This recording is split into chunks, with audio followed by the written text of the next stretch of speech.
साथियों, आज आप सभी लोगों से मुझे इस बात को कहने में कोई संकोच नहीं है कि यदि आप लोग नहीं जागे तो सहारा के निवेशकों का सब कुछ तहस नहस हो जाएगा।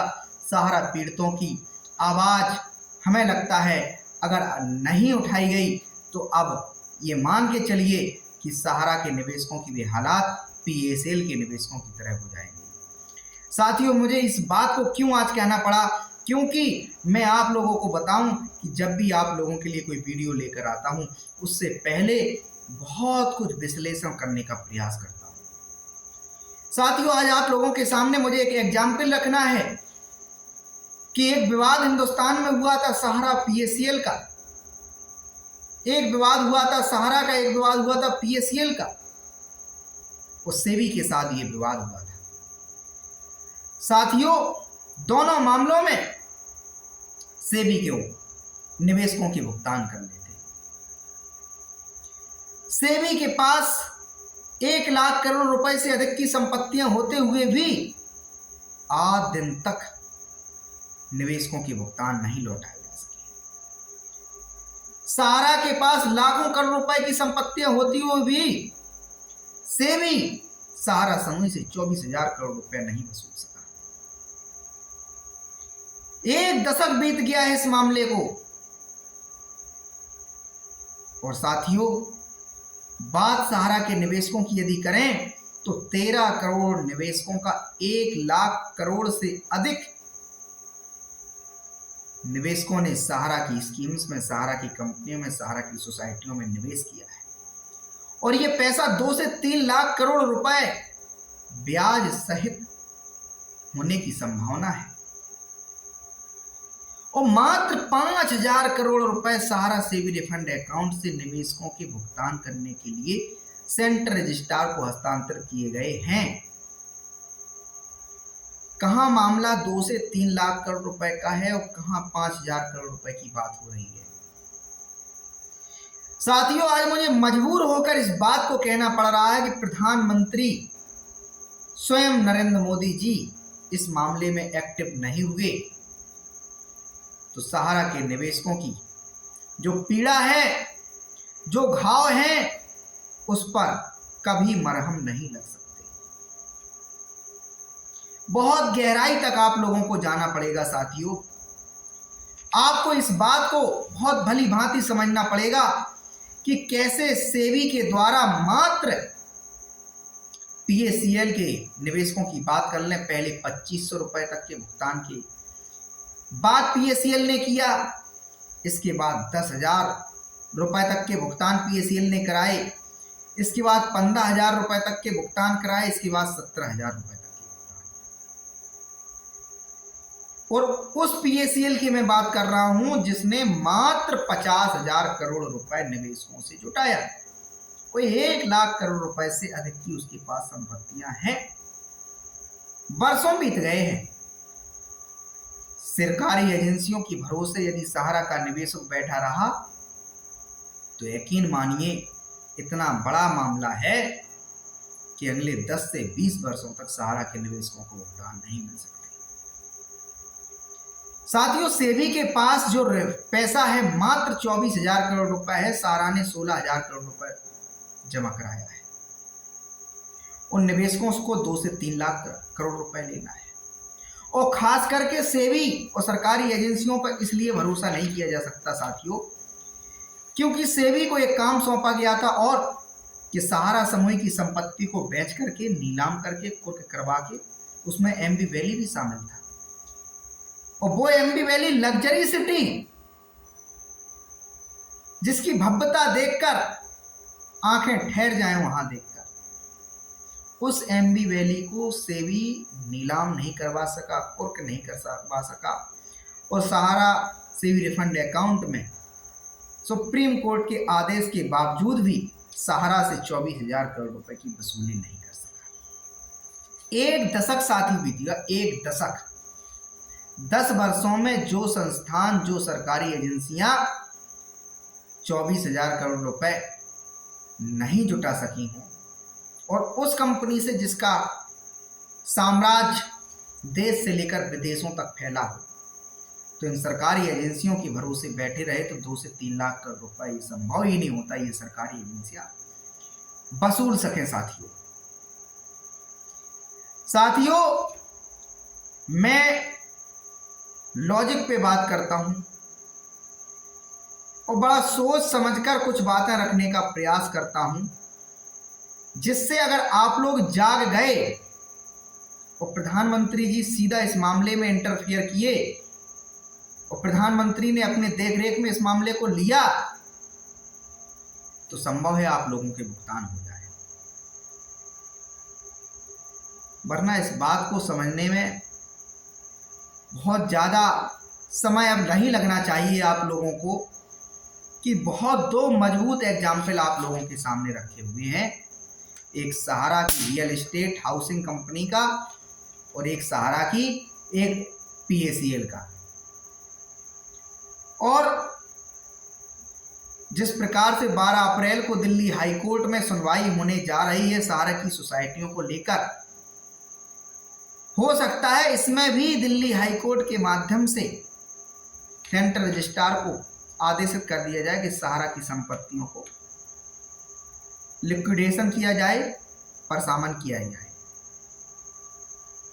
और जब बात आएगी लिक्विडेशन की दिशा की तो सहारा ने कह दिया है कि हमने 62,000 करोड़ रुपए एसएमबी वैली में लगाए हैं।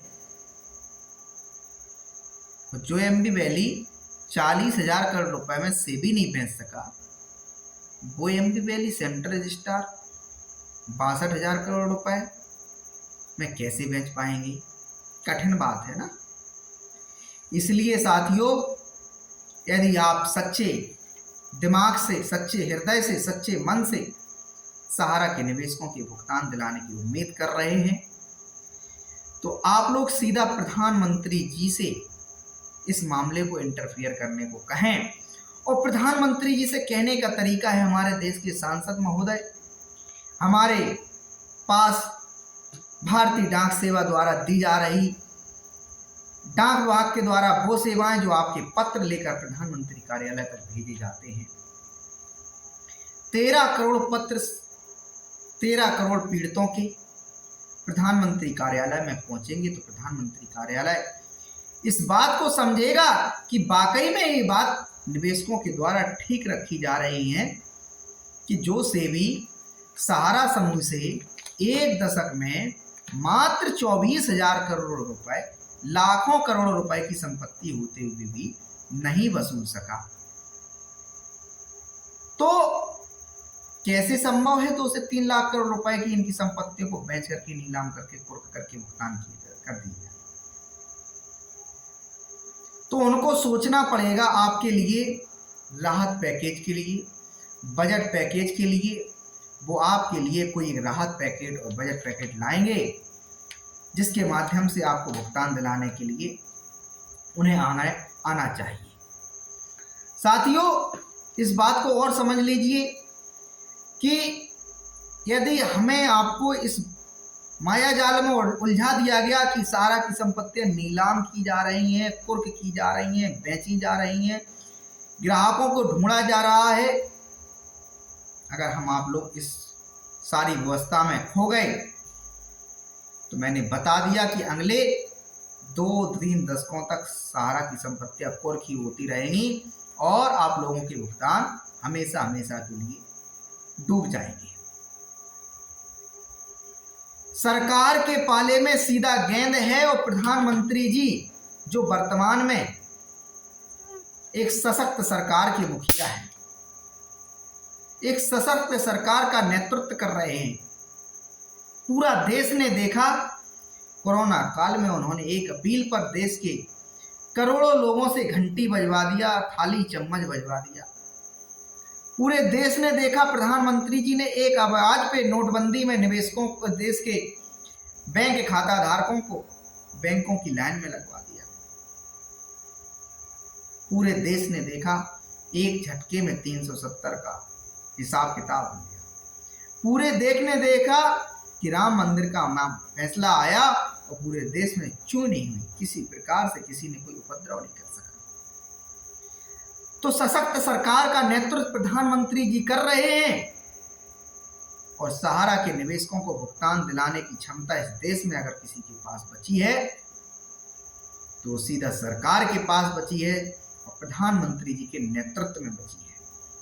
और आप यकीन मानिए, कोई एक व्यक्तिगत मंत्रालय अगर सिर्फ इस पे बैठकर विचार विमर्श करे कि वित्त मंत्रालय चाहे कि सहारा के निवेशकों का भुगतान कर दिया जाए, सहकारिता मंत्रालय चाहे सहारा के निवेशकों का भुगतान कर दिया जाए, बहुत कठिन प्रक्रिया होगी, बहुत जटिल प्रक्रिया होगी। और सीधा प्रधानमंत्री कार्यालय इस मामले पे एक्टिव हो जाए, अपने मंत्रालयों के साथ बैठ करके कैबिनेट की बैठक बुलाए और कहे कि सहारा के निवेशकों के साथ अन्याय ना हो, चूंकि ये देश के हमारे वो नागरिक हैं जो हमारे देश को बढ़ता हुआ देखना चाहते हैं, हमें टैक्स देते हैं, जीएसटी देते हैं, हमारे देश के लिए अपने खेतों में मेहनत करते हैं, मजदूरी करते हैं।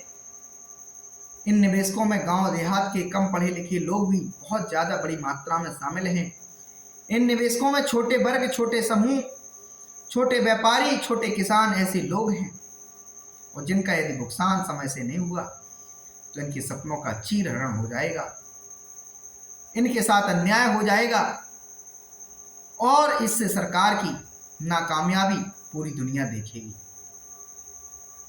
इसलिए सरकार फैसला ले कि 2 से 3 लाख करोड़ रुपए राहत पैकेज, बजट पैकेज या कोई विशेष अनुदान या लोन के रूप में या उधार के रूप में निवेशकों के बीच वितरित करवा दिया जाए। भले निवेशकों से, जनता से एफिडेविट ले लिए जाए कि यदि आपका किसी भी प्रकार से भुगतान वैध नहीं हुआ, किसी प्रकार से कोई आपत्ति आई तो आपसे उस पैसे की रिकवरी कर ली जाएगी, वसूली कर ली जाएगी। साथियों, पूरे देश में इस समय तमाम सारे संगठन प्रयास कर रहे हैं। मैं ऐसे संगठनों को धन्यवाद करना चाहूँगा सिर्फ इस नाते क्योंकि वे आपकी आवाज़ को उठा रहे हैं, बल दे रहे हैं, सरकार तक पहुँचाने का काम कर रहे हैं। लेकिन सिर्फ सेंट्रल रजिस्ट्रार को पत्र लिख देने से, शिकायत भेज देने से सेंट्रल रजिस्ट्रार भुगतान नहीं दिला सकते। सेंट्रल रजिस्ट्रार ऐसा तो हो सकता है कि भुगतान के लिए प्रयास कर सकते, लेकिन जिस प्रकार से इतना बड़ा जो मामला है, ज्यादा से ज्यादा सिर्फ इतना हो सकता है कि सहारा सेवी रिफंड अकाउंट में जो निवेशकों का पैसा जमा है उससे निवेशकों का, सहारा के अन्य निवेशकों का भुगतान कर दिया जाए और बाकी का जो सहारा की संपत्तियां हों उनको लिक्विडेशन की प्रक्रिया में ले जाया जाए, परसामन की प्रक्रिया में ले जाया जाए, नीलाम करने की, कुर्क करने की प्रक्रिया में ले जाया जाए। साथियों, ये प्रक्रिया आप लोग समझ लीजिए बहुत जटिल है, बहुत परेशानी भरी है और जटिल नहीं होती तो आपके सामने 2 मजबूत उदाहरण हमने आप लोगों के सामने रखा। 50,000 करोड़ रुपए पीएसीएल ने अपने निवेशकों से जुटाए थे, संपत्तियां 1 लाख करोड़ से अधिक की हैं। सहारा समूह के पास लाखों करोड़ की संपत्तियां होती हुई भी सेबी 1 दशक से अधिक समय में सहारा से 24,000 करोड़ रुपए की वसूली नहीं कर सका। साथियों, इसलिए इस बात को दिमाग में बहुत अच्छे तरीके से बैठा लीजिए कि प्रधानमंत्री जी का नेतृत्व ही हमारा आपका भुगतान दिला सकता है। प्रधानमंत्री जी के पाले में, प्रधानमंत्री कार्यालय के पाले में गेंद है, वही सबका आप कल्याण कर सकते हैं, वही इस दिशा में जा सकते हैं। क्योंकि साधारण बात नहीं है कि सहारा समूह अब निवेशकों का भुगतान कर दे। हो सकता है उनके मन मस्तिष्क में अभी अगर कोई ईमानदारी बची भी होगी तब भी कहो आप लोगों का भुगतान ना हो सके। कहने के लिए तो ठीक है कि सहारा के पास चल अचल संपत्तियां हैं 3 गुना, भुगतान यदि 1 रुपए का है तो उनके पास 3 रुपए की संपत्तियां हैं, लेकिन वह 3 रुपए की जो संपत्तियां हैं, 3 गुना जो संपत्तियां हैं, उनको बेचेगा कौन? आप लोगों ने 1 दशक में देखा होगा, बार बार इस बात को कहा गया कि बाजार में मंदी है, निवेशक नहीं मिल रहे हैं। सहारा की तरफ से तो यहाँ तक कहा गया कि दुनिया में इतना पैसा किसी के पास है ही नहीं कि एम्बी वैली को सीधा नगद पैसा देकर खरीद सके, ये भी कहा गया। तो इस बात को आप लोग दिमाग में बैठा लीजिए कि 12 अप्रैल को जो सुनवाई होने जा रही है, मामला एडवांस लिस्टिंग दिख रहा है दिल्ली हाई कोर्ट की साइट पर, कोर्ट नंबर 1 में दिख रहा है, और सुप्रीम कोर्ट ने कहा इस मामले को 6 महीने के अंदर निपटाइए। हो सकता है कि 12 अप्रैल को कोई एक ऐसा आदेश दिल्ली हाई कोर्ट की तरफ से आ जाए कि सहारा समूह की संपत्तियों पर लिक्विडेशन की प्रक्रिया कर दी जाए, पर समापन की प्रक्रिया कर दी जाए, और कह दिया जाए कि नहीं, अब इनको जो है नीलामी प्रक्रिया में ले जाइए, बेचिए और निवेशकों के भुगतान करिए।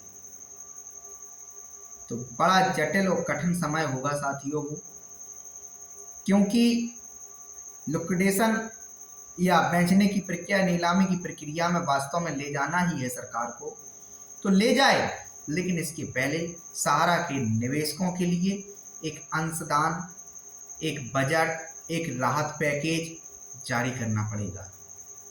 तभी निवेशकों के साथ न्याय होगा, तभी ईमानदारी पूर्वक ये सेंट्रल रजिस्ट्रार हो, चाहे सेबी हो या अन्य जो किसी भी एजेंसी को सौंपा जाए ये काम सहारा की संपत्तियों को बेचने का, तो वो काम तभी वो जो एजेंसी है कायदे से ईमानदारी पूर्वक कर पाएगी।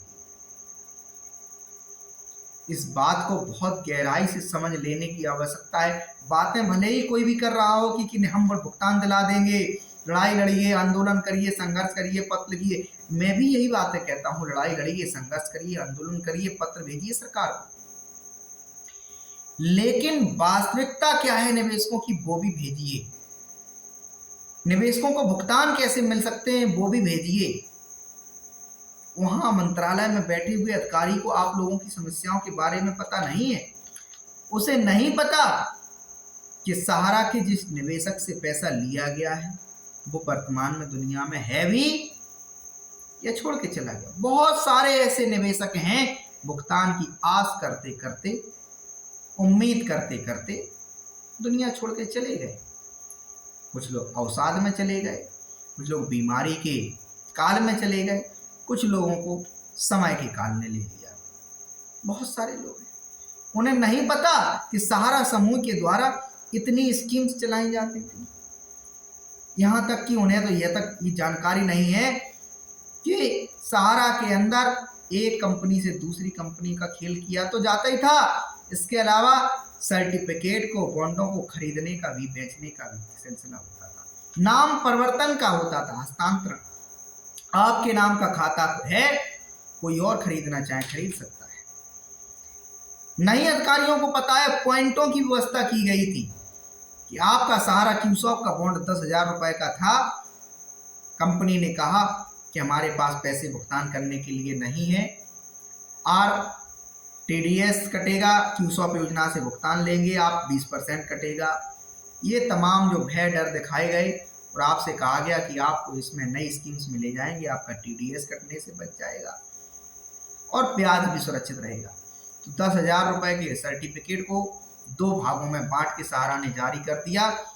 एक 10,000 रुपए का जो पुराना सर्टिफिकेट था उसके एवज में, और एक सर्टिफिकेट ब्याज के एवज में। और ब्याज के एवज में साथियों क्या छापा, उस पर आप लोगों को बड़ा हंसी आएगी, दुख होगा कि किस प्रकार से छला गया। एक पॉइंट छाप दिए गए, 100 पॉइंट, 50 पॉइंट, 20 पॉइंट, इस प्रकार से, और उस पॉइंट को 100 रुपए का बता के छाप दिया गया। आपसे कहा गया कि अगर 10,000 रुपए से आपका 25,000 रुपए बन गया, 15,000 रुपए इंटरेस्ट बन गया, तो उस पर 150 पॉइंट छाप दिए गए। तो कैसे ये संभव? बहुत जटिल प्रक्रियाएं हो जाएंगी सरकार के सामने, बहुत कठिन प्रक्रियाएं हो जाएंगी सरकार के सामने भुगतान करने के लिए। यहां और एक समस्या है, सहारा के निवेशकों का जब भुगतान नहीं मिला तो बहुत सारे जगह पर उथल पुथल हुई, सहारा के एजेंटों के साथ मारपीट हुई, और उस मारपीट में, उस दबाव में तमाम सारे एजेंटों ने अपनी संपत्ति, जेवर गहने बेच करके, अपने वाहन वगैरह को बेच करके उस निवेशक का भुगतान कर दिया जो निवेशक मारपीट कर रहा था, गाली गलौज कर रहा था, दबाव बना रहा था। भुगतान कर दिया और उससे अब सर्टिफिकेट ले लिए। अब वो सर्टिफिकेट है उस निवेशक के नाम, वो एजेंट उस पैसे को दे चुका है उसके पास। ये भी एक समस्या है। नाम की भी बहुत बड़ी समस्या है। आधार कार्ड में किसी का नाम है, राम कुमार, तो सहारा के सर्टिफिकेट में वो राम कुमारी हो गया या केवल राम कुमार हो गया या कोई उसमें स्पेलिंग्स में ऊपर नीचे डिफरेंट हो गया, तो ये भी एक समस्या है। इतनी समस्याएं हैं, इतनी प्रक्रियाएं हैं। यदि लिक्विडेशन की प्रक्रिया से सहारा के निवेशकों का भुगतान किया गया साथियों, आप माने ना माने लेकिन सच्चाई यही है, पैसा कई वर्षों के लिए फंस जाएगा और आप उम्मीद करते ही थक जाएंगे। साथियों, बस जागरूकता ही आपका भुगतान दिला सकती है। अब आप लोग स्वयं इस बागडोर को अपने हाथ में ले लेंगे तभी आपका भुगतान प्राप्त हो सकता है। अब अंतिम चारा भुगतान का यही बचा है कि सहारा सेबी रिफंड अकाउंट में जो 25,000 करोड़ रुपया जमा है उससे निवेशकों का भुगतान हो और बाकी के लिए सरकार अंशदान दे, राहत पैकेज दे, बजट पैकेज दे, उधार के रूप में दे। और अन्यथा एक ऑप्शन और बचता है सरकार के पास, सरकार देखे, निगरानी करे सहारा समूह की संपत्तियां कितने रुपए की हैं, एक एक संपत्ति को अधिकृत कर ले, अधिकृत करते हुए कोई एक सरकारी बोर्ड, सरकारी नियामक नियुक्त कर दे अथवा LIC को सौंप दे, भारतीय डाक विभाग को सौंप दे या भारतीय रेलवे को सौंप दे, चूंकि ये सरकार के बड़े विभाग हैं, और इनमें अपने अधिकारियों को बैठा करके कहा जाए कि सहारा के निवेशक का से पूछिए उसका सर्टिफिकेट कितने रुपए का है, उसका सर्टिफिकेट 10,000 का है तो 10,000 रुपये उसको दे दीजिए, 20,000 का है 20,000 दे दीजिए, ब्याज उसका रोक लीजिए और ब्याज में उससे कहिए कि हम क्रमबद्ध तरीके से भुगतान आप लोगों का करते चलेंगे, किसी का 1 महीने में, किसी का 2 महीने में, किसी का 6 महीने में। और साथियों, यही व्यवस्था बन सकती है, वरना मामला इतना बड़ा हो चुका है, इतना जटिल हो चुका है, इतना कठिन हो चुका है, क्योंकि मामले में बहुत देर हो चुकी है। 2009 से सहारा से भी विवाद हुआ और 2023 हो गया, अभी तक मामले को नहीं निपटाया जा सका। इस बीच सहारा ने नई स्कीम्स जारी कर करके निवेशकों से, जनता से पैसे उगाए, वसूले, चाहे वो सोसाइटियों के माध्यम से लिए हों, चाहे सहारा इवोल्व से योजना के माध्यम से लिए हों, चाहे विंड्स के माध्यम से सहारा ने प्रयास किया हो, तमाम योजनाएं सहारा के द्वारा। इसके बावजूद जब सहारा सेबी का विवाद हो गया, तमाम दर्जनों योजनाएं चलाई गई और यहाँ से वहाँ खेल खेला गया।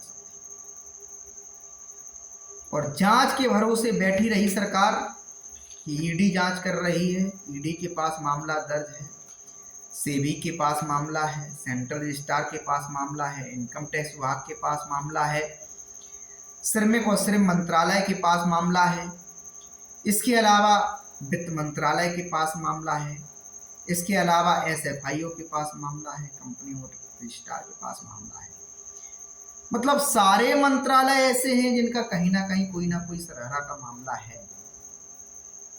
और इन जांचों के भरोसे, इन कार्रवाइयों के भरोसे अगर सरकार बैठी रही तो आप समझ लीजिए कुछ नहीं हो न सकता, कुछ नहीं हो सकता।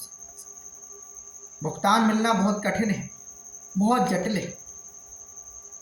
2 से 3 लाख करोड़ रुपया कोई साधारण बात नहीं है साथियों, इस बात को समझ लीजिए। या फिर एक मौका सहारा इंडिया को देना चाहिए। सहारा के जो शीर्ष प्रबंधन ने जो कानून के साथ खिलवाड़ किया, वो या तो माफ कर दे सरकार या पेनाल्टी जुर्माना ना लगाए, यही एक चारा बचता है अंतिम। उसमें अपने अधिकारियों को निगरानी में लगाए कि सहारा समूह को मौका देते हुए 25,000 करोड़ रुपए जो है वो उनको अनुमति, उसमें भी अनुमति देना पड़ेगा सहारा समूह को व्यापार करने की। सहारा समूह भी फिर वही बातें करेगा कि आप हमसे मूल ले लीजिए, ब्याज छोड़ दे दीजिए, हम अपनी संपत्ति बेचते हैं। धीमे धीमे हमारे वहाँ भी सारा समूह की और शर्तें चालू हुई कि हमारे रिन्यूअल को खोला जाए, एनआई को खोला जाए, तो हम नए लोगों से पैसा उठा के पुराने लोगों का भुगतान कर सकें। यही वो प्रक्रियाएं हैं साथियों जो ईमानदारी भरी तरीके से सरकार को उठाने ही चाहिए। यही वो तरीका है जो सहारा के निवेशकों का कल्याण कर सकती हैं, भुगतान दिला सकती हैं। इसके अलावा साथियों कुछ बातें और कहना है। ये तो हमने बता ही दिया, प्रधानमंत्री अब सीधा इन्वॉल्व हों सहारा के निवेशकों में, नहीं तो सब कुछ तहस नहस हो जाएगा। पीएससीएल की तरह सहारा के निवेशकों के हालात हो जाएंगे। इसके अलावा साथियों ये भी हमने बता दिया है कि अमित शाह जी का जो बयान आया था 86,000 करोड़ के संदर्भ में 10 करोड़ निवेशकों के भुगतान दिलाने के लिए, वो ऑफिशियल बयान नहीं था। इसके अलावा साथियों ये भी हमने बताया कि एमबी वैली को नीलाम नहीं कर सका सेबी, बार बार प्रयास करने के बावजूद भी। इसके अलावा साथियों एक बात और कहना है, अगर सरकार के माध्यम से भुगतान हुए तो ऑफलाइन नहीं होने वाले हैं, ऑनलाइन ही होंगे। आप जो रजिस्ट्रियां कर रहे हैं वो एक शिकायती पत्र तो हो सकती हैं, प्रार्थना पत्र हो सकता है, आवेदन हो सकता है, लेकिन वो भुगतान प्राप्त करने का अगर सही सक्षम माध्यम होगा तो सेंट्रल रजिस्ट्रार आपके ओरिजिनल बॉन्ड की कॉपी मंगाएंगे साथियों। इसके अलावा सर आप लोगों से और एक बात कहना है, ये भी हमने रखा कि सहारा समूह ने 1 लाख करोड़ से अधिक निवेशकों से जनता से जुटा रखे हैं। ये भी बता दिया कि 49,000 करोड़ रुपए मात्र सेबी के पास भुगतान करना था पीएससीएल के निवेशकों का, आज दिन तक सेबी नहीं कर सका। ये भी मैंने समझाने का प्रयास किया, सहारा और पीएससीएल का मामला लगभग में एक जैसा ही है। इसके अलावा साथियों ये भी मैंने बार बार कहा कि जागरूक लोगों ने जो सेंट्रल रजिस्ट्रार को पत्र भेजे हैं उसी का परिणाम है कि सहारा के निवेशकों का 5,000 करोड़ रुपए सहारा से भी रिफंड अकाउंट से जारी हुआ है। ये भी मैंने बता दिया 12 अप्रैल को एडवांस लिस्टिंग हो गया है दिल्ली हाई कोर्ट में मामला, कोर्ट नंबर 1 में, बेंच नंबर 1 में चीफ जस्टिस के समक्ष सुनवाई हो सकती है। हालांकि अब आगे डेट नहीं बढ़ना चाहिए इसमें, क्योंकि सुप्रीम कोर्ट ने आदेश कर रखा है कि 6 महीने में मामले को निपटाना है, तो ज़रूरी नहीं कि इसमें ये भी हो कि बहुत जल्दी प्रक्रिया हो जाए। इसके अलावा साथियों चलते चलते सहारा के जो हमारे साथ एजेंट जुड़े हुए हैं, कार्यकर्ता जुड़े हुए हैं, फील्ड वर्कर जुड़े हुए हैं और जिन्हें लगता है कि सहारा से हमारा फ्यूचर फंड बकाया है, वो कर्मचारी भविष्य निधि संगठन, आप लोग पेन और कागज उठाते हुए नोट कर लीजिए, लिख लीजिए, कर्मचारी भविष्य निधि संगठन श्रम एवं रोजगार मंत्रालय भारत सरकार को पत्र लिखें। इसमें लिखें आप कर्मचारी भविष्य निधि संगठन श्रम एवं रोजगार मंत्रालय भारत सरकार, क्षेत्रीय कार्यालय भविष्य निधि संगठन विभूति खंड गोमती नगर लखनऊ, पिन कोड 226010। इसमें लिखें सेवा में। कर्मचारी भविष्य निधि संगठन क्षेत्रीय कार्यालय लखनऊ, निवेदन है कि प्रार्थी सहारा इंडिया फर्म की, सहारा इंडिया समूह की, सहारा इंडिया परिवार की सोसाइटियों में, कंपनियों में बतौर फील्ड वर्कर, बतौर एजेंट, बतौर एजुकेटर काम किया और जिस डेट से आपने काम किया उस दिनांक से काम किया। कंपनी के द्वारा हमें वर्तमान में इस पद को दे रखा गया था, प्रमोटर, मोटिवेटर, जूनियर वीटर, कोऑर्डिनेटर, सीनियर कोऑर्डिनेटर, जो भी आपके पास रहा हो, इस पद को दिया गया था। हमें एक एम्प्लाई कोड दिया गया था, हमारा एम्प्लाई कोड ये है और इस दिनांक तक हमने काम किया। तकरीबन सहारा के द्वारा हमें कमीशंस के रूप में इतना पैसा दिया गया और सहारा के द्वारा वादा किया गया था कि हमें फ्यूचर फंड दिया जाएगा, जो कि आज दिन तक सहारा के द्वारा नहीं दिया गया है। कर्मचारी भविष्य निधि संगठन के जिम्मेदार अधिकारियों से हमारा अनुरोध है कि सहारा समूह की फर्म से, सहारा समूह की कंपनियों से, सहारा समूह की सोसाइटियों से प्रार्थी क्या फ्यूचर फंड दिलवाने की कृपा करें। नीचे अपना मोबाइल नंबर, नीचे अपना पता, एड्रेस और अपना जो भी एम्प्लॉय कोड सहारा के अंदर था वो किस ब्रांच में आप काम किए, इस बात को भी आप इसमें मेंशन कर दें। और आपको इसको रजिस्ट्री बॉय द्वारा भेज देना है कर्मचारी भविष्य निधि संगठन को, जिससे फ्यूचर फंड की दिशा में आप लोगों को बताएं सरकार कदम उठा रही है। 35 से करोड़ रुपए का अनुमान लगाया गया है, ब्याज सहित सहारा समूह से लेना है कर्मचारी भविष्य निधि संगठन को उनके एम्प्लॉइयों के हितों के लिए। साथियों, इसके अलावा एक बात और मैं चलते चलते कहना चाहूँगा, तमाम सारे एजेंटों ने अवसाद में आकर, तनाव में आकर आत्महत्या कर ली। इस ऐसे मामलों पर तमाम राज्यों में एफआईआर दर्ज हैं। सहारा प्रमुख के खिलाफ भी एफआईआर दर्ज हुई हैं और सहारा के शीर्ष प्रबंधन के अन्य अधिकारियों पर भी एफआईआर दर्ज हुई है। तो अगर आपके क्षेत्र में कोई एफआईआर दर्ज हुई है ऐसे मामलों में, तो आप हमारे चैनल के कमेंट सेक्शन में आकर कमेंट कर दें और बताएं कि आपके किस थाने में वो एफआईआर पंजीकृत है और यदि उसमें विवेचना चल रही है, क्या विवेचना हुई, क्या चार्जशीट लगाई, मामला कहाँ तक पहुँचा, इस बात को भी अगर आपको कोई जानकारी है तो ज़रूर रखें, जिसमें हम सरकार से अनुरोध कर सकें कि ऐसे लोगों को भी न्याय दिलाने का काम किया जाए। जिन लोगों के गुनाहों के कारण ऐसे एजेंट आत्महत्या कर लिए, उन लोगों को सज़ा मिले और उन लोगों को किसी प्रकार से राहत प्रदान नहीं की जाए। साथियों, यही एक प्रयास है आप लोगों के लिए लड़ना, आप लोगों के लिए बोलना, आप लोगों की पीड़ा को, आप लोगों की तकलीफ को समझते हुए आपको जागरूक करना और सरकार को जागरूक करना। चूँकि मैंने तमाम कंपनियों के मामले देखे हैं, जहाँ जहाँ सरकार ने कार्रवाई की है, जहाँ जहाँ सरकार की एजेंसियों ने अपना इंटरफियर किया है, वहाँ अधिकांश जगह मैंने यही पाया कि कंपनी जिस पर भी सरकार ने हाथ डाला वो कंपनी तबाह हो गई, बर्बाद हो गई, बंद हो गई और वो कंपनी पुनः नहीं उठ सकी।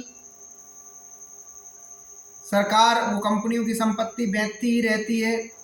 सहारा समूह के निवेशकों का भुगतान देने के लिए आप लोग एक उदाहरण सरकार के समक्ष और रख सकते हैं कि आज़ादी के बाद ना जाने कितनी बैंकों को रिजर्व बैंक ने लाइसेंस दिया और बैंकों की नीतियों के कारण बैंकें घाटा में गई और सरकार ने वहाँ मदद किया उन बैंकों के ग्राहकों का, और सरकार ने वहाँ अनुदान दिया उन बैंकों को, राहत दी उन बैंकों को, एक फंड दिया उन बैंकों को।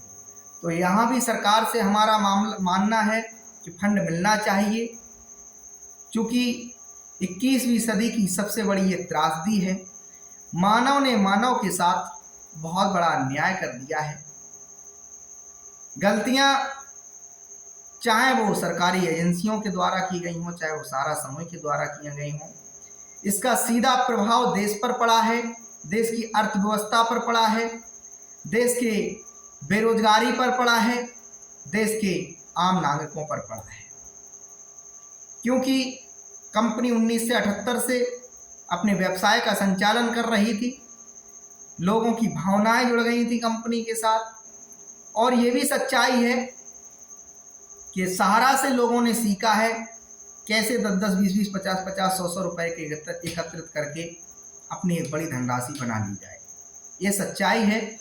मीडिया दिखाए या ना दिखाए वो अलग बात है, लेकिन जो सच्चाई है, देखिए, मैं कभी भी जो सहारा प्रमुख के द्वारा, सहारा के शीर्ष प्रबंधन के द्वारा अच्छे काम किए गए उनको कहने में कभी भी नहीं चूकता हूँ, और जो सहारा के प्रबंधन ने जो गलत काम किए हैं उनको भी कहने में नहीं चूकता हूँ। साथियों, क्यों नहीं? क्योंकि मेरा अपना कोई स्वार्थ सिद्धि नहीं है। मेरा अपना स्वार्थ सिद्धि इतना है कि जिस प्रकार से आपका भुगतान मिलेगा है, उसी प्रकार से हमारा भी भुगतान मिलना है। हमारा भी लाखों रुपए सहारा समूह की स्कीम्स में फंसा हुआ है, आपका भी पैसा फंसा हुआ है। बस आवाज़ इसलिए उठा रहे हैं कि शायद ईश्वर की ऐसी कृपा हो जाए कि हमारे चैनल्स पर आने वाले जो वीडियो हैं इनको देखकर सरकार के मंत्री, सरकार के प्रतिनिधि कुछ सबक ले लें। शायद कोई ऐसा व्यक्ति हमारा वीडियो देख ले आप लोगों में से जो सरकार तक हमारे इस वीडियो को पहुंचा दें, सरकार को इस बात को समझाने में सफल हो सके कि निवेशकों की असल परेशानी क्या है और सरकार को क्या करना चाहिए। कोई भी यूट्यूबर, सोशल मीडिया पर तमाम सारे लोग कह रहे हैं कि सीआरसी को आवेदन भेज दीजिए, भुगतान मिल जाएगा। थोड़ा कॉमन तरीके से सोचने का प्रयास कीजिए, कैसे संभव है साथियों। सरकार ने स्वयं संसद के माध्यम से बताया है कि 1 लाख करोड़ से अधिक सहारा ने अपनी कंपनियों के माध्यम से, सोसाइटियों के माध्यम से, जनता से 13 करोड़ लोगों के माध्यम से जुटाए। ये कोई हमारा आपका आंकड़ा नहीं है, इस संसद में रखा गया आंकड़ा है। तो ये भी बताया है कि ये भुगतान कंपनियां कर नहीं रही हैं। ये भी बताया है संसद के माध्यम से सरकार ने कि भुगतान कर नहीं रही हैं। तो आप सोच के देखिए, 5,000 करोड़ रुपए से कैसे भुगतान हो जाएंगे। उसमें भी अब आप लोग जो रजिस्ट्रियां भेज रहे हैं, मैं कहता हूं इन रजिस्ट्रियों का रुख अब बदल दीजिए। जो रजिस्ट्रियां आप सीआरसी की तरफ भेज रहे थे, जो प्रार्थना पत्र सीआरसी सेंटर रजिस्टर, वो अब काम हो चुका है। आपकी रजिस्ट्रियों से काम हो गया। जो सरकार को, सेंटर रजिस्ट्रार को, सहकारिता मंत्रालय को हम लोगों को समझाना था, वो लोग समझ चुके हैं। हम लोगों का मकसद ये था समझाने का, सेवी सहारा रिफंड अकाउंट में जो पैसा पड़ा हुआ है जनता का, वो जहां तक जनता का मानना है, निवेशकों को मानना है, वो मनी लॉन्ड्रिंग का पैसा नहीं है, वो ब्लैक मनी नहीं है, वो सहारा के निवेशकों का ही पैसा है। लेकिन सहारा समूह ने एक कंपनी से दूसरी कंपनी और दूसरी कंपनी से तीसरी कंपनियों से सर्टिफिकेटों का कन्वर्ट का खेल किया। इस कारण से सरकार को लगता है कि सेबी को लगता है कि हमारे पास भुगतान लेने वाले लोग क्यों नहीं आ रहे हैं, ट्रेस नहीं हो पा रहे हैं। सारा रियल एस्टेट, सारा हाउसिंग के निवेशक थे ही नहीं क्या? तो वो निवेशक तो थे, ट्रक भर भर के सेबी के कार्यालय कागज भेजे गए, तो वो जनता ने ही अपने अपने नजदीकी सहारा की ब्रांच में जमा कराए। इसके बाद वो वहाँ है मुख्यालय पहुंचाए गए, मुख्यालय से सेबी के पास पहुंचाए गए। तो इस मामले में लगभग जीत की ओर अग्रसर हो चुके हैं। 5,000 करोड़ रुपए जारी हो गया। आगे उम्मीद है पूरा सेबी के पास पड़ा हुआ पैसा जारी होगा निवेशकों के हितों के लिए। लेकिन अब आप लोगों से अनुरोध करूंगा, इन चिट्ठियों का रुख अब मोड़ दीजिए, इन चिट्ठियों का रुख प्रधानमंत्री कार्यालय की तरफ कर दीजिए और प्रधानमंत्री जी को सीधा सीधा बताइए कि आप जब तक हम लोगों को उबारने के लिए अंशदान नहीं देंगे, बजट नहीं देंगे, राहत पैकेज नहीं देंगे, तब तक सहारा से भुगतान नहीं मिल सकते हैं। अन्य कंपनियों की आप उदाहरण रखें, अन्य कंपनियों की प्रक्रिया के आदेश रखें, संलग्न करें उसमें अन्य कंपनियों में क्या क्या सरकारी एजेंसियों ने अभी तक किया, वो बातें भी रखें उनमें। और इस प्रकार से, जिस प्रकार से इन एजेंसियों ने काम किया, उस प्रकार से अगर इन एजेंसियों ने सहारा समूह की निवेशकों के भुगतान के लिए काम किया, तो अगले 2-3 दशक तक भुगतान ही के लिए लोग डटके रहेंगे। खैर, अपना अपना आकलन है, सभी लोग कर रहे हैं, हमारा जो है वो मैंने रखा। मैं इस बात पर पूर्णतया सहमत हूं कि 5,000 करोड़ रुपए से 10 करोड़ लोगों का भुगतान नहीं हो सकता है। अब मैं शायद जी ने किन परिस्थितियों में उन बातों को रखा है मैं नहीं कह सकता हूं, या तो उनके द्वारा पूर्व प्लानिंग कर रखी गई होगी कि 25,000 करोड़ रुपए जो जमा है वो वापस कर देंगे, और इसके बाद सहारा की सोसाइटियों पे लगी हुई जो रोक है, एनआई पर जो लगी हुई रोक है, उसको खोल देंगे। उसके बाद सहारा अपनी रनिंग स्थिति में आ जाएगी, भुगतान कर दी जाएगी। उनकी क्या सोच है वो एक अलग है। लेकिन मैं साथियों इसलिए ये बात हर बार कर रहा हूँ क्योंकि बहुत आवश्यक है ये काम करना, बहुत जरूरी है ये काम करना। वर्तमान में जो सरकार है, इस सरकार में दृढ़ संकल्प है, इच्छा शक्ति है, ईमानदारी तरीके से इस सरकार तक हम लोग अपनी बात पहुंचाने में अगर जितना जल्दी सफल हो जाएंगे, वो खास करके 2023 के अंदर अगर सफल हो जाएंगे, तो 2024 में जो चुनाव है उसके पूर्व सरकार उस पर डिसीजन लेकर आप लोगों के, हमारे आपके भुगतान करा देगी। हो सकता है साथियों हमारा तौर तरीका आप लोगों को पसंद ना आए कि नहीं हमारे पास कोई बहुत अच्छा बोर्ड नहीं लगा है, पीछे इलेक्ट्रॉनिक बोर्ड हो उस पर हम लिख कर बताएं, पढ़कर बताएं, समझा कर बताएं, तड़क भड़क नमक लगाकर मसालेदार बातें बताएं जिससे आप लोग जागे और भुगतान दिलाएं, भुगतान के लिए आगे बढ़ाएं। साधारण जो हमारे पास विचार हैं, शब्द हैं, बातें हैं, वो उनका मूल उद्देश्य सिर्फ इतना है कि सहारा के एक एक निवेशक को भुगतान मिलने के लिए सरकार को अब पहल करना है। पहल करने के लिए क्या क्या तरीके हो सकते हैं उन पर विचार विमर्श रखना है, क्योंकि कोई अगर एक गलत निर्णय हुआ सरकार की एजेंसी जो के द्वारा, सरकारी एजेंसियों के द्वारा, उससे सहारा के निवेशकों का सब कुछ तहस नहस हो जाएगा, पैसा बर्बाद हो जाएगा, डूब जाएगा। यदि लिक्विडेशन के भरोसे रहें, नीलाम प्रक्रिया की प्रक्रिया के भरोसे रहेंगे, तो हमने सेबी को देखा और अन्य तमाम आपके पास इर्द गिर्द देखा होगा, कंपनियां भागी हैं, उनके दफ्तर कार्यालय बंद हो गए, तमाम कंपनियों की संपत्तियां सरकार के पास पड़ी हुई हैं, सरकार बेच नहीं पा रही है। साथियों यही वो मंत्र है, सरकार अंशदान दे, बजट दे, राहत पैकेज दे, देश के औद्योगिक घरानों को बुलाए और सारा की संपत्तियों को दे उनको और तत्काल उनसे पैसा ले। यही वो तरीके हैं हिंदुस्तान के 13 करोड़ लोगों को पैसा दिलाएंगे।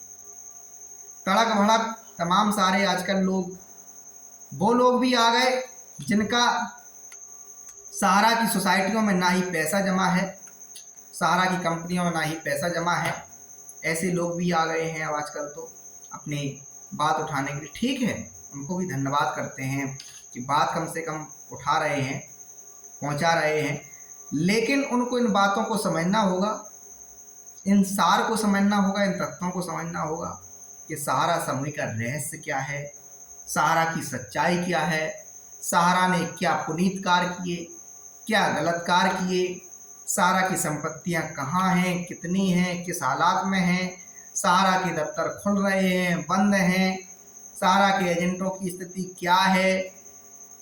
जब तक इन सारी चीज़ों पर वो लोग काम नहीं करेंगे कि सहारा की स्कीम्स क्या क्या चलती हैं, सहारा ने कैसे एम्बार्गो का बहाना बनाते हुए नई नई कंपनियों का नए नए प्रोडक्ट का उत्पादन कर लिया, तो जब तक इन सारी चीज़ों को बड़ी गहराई से वो लोग नहीं समझेंगे, तब तक सिर्फ हवा में ही बात करते रहेंगे कि एक चिट्ठी सरकार तक भेज दीजिए, सेंट्रल रजिस्ट्रार तक भेज दीजिए, भुगतान मिल जाएगा।